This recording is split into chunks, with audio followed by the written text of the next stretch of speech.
কিছুদিন আগে ফ্লিপকার্ট থেকে রঙন ফুল গাছের চারা কিনে বাড়িতে লাগিয়েছিলাম।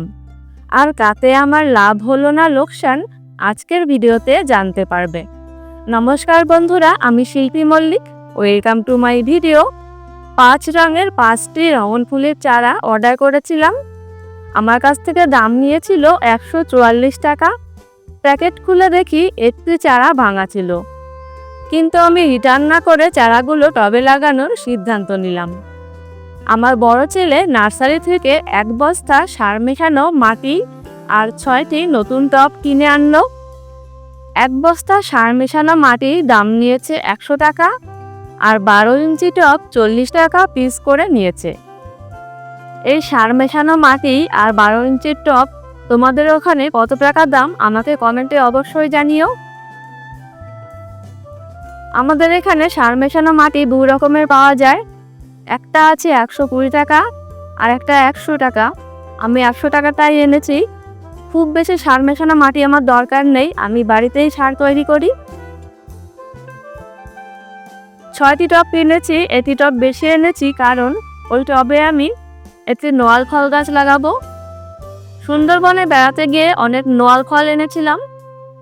সেই নোয়াল ফল খেয়ে বীজ থেকে আমি চারা বানিয়েছি। সেই চারাটি একটি নতুন টবে বসিয়ে দেব।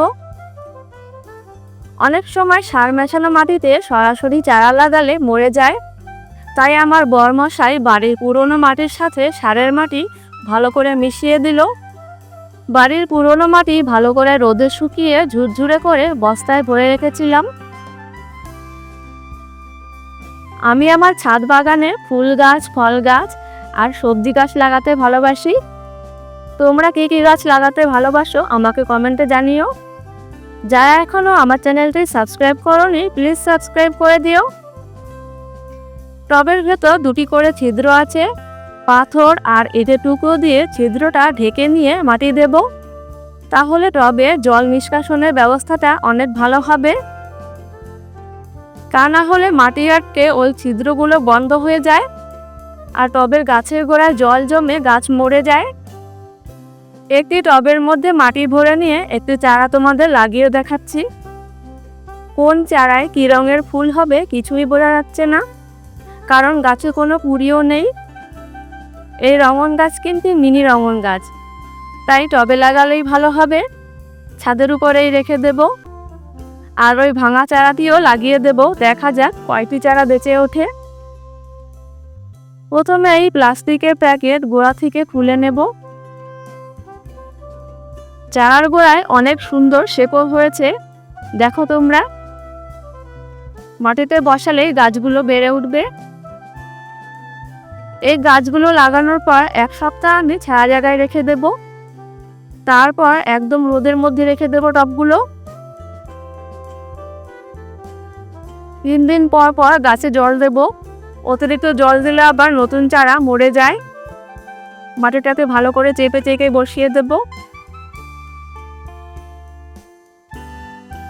এইভাবে ভাঙা চারাটি সহ 5টি চারাই লাগিয়ে নিলাম। 1 মাস পর গাছের কি অবস্থা হয় তোমাদের আমি দেখাবো। 5টি আলাদা আলাদা রঙের ফুল গাছ দেওয়ার কথা ছিল।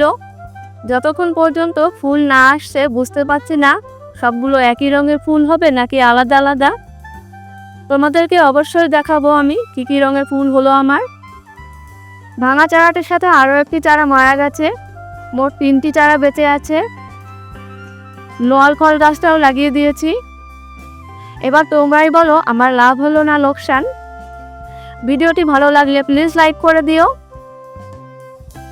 আর কমেন্টে জানিও আমার গাছগুলো কেমন হয়েছে।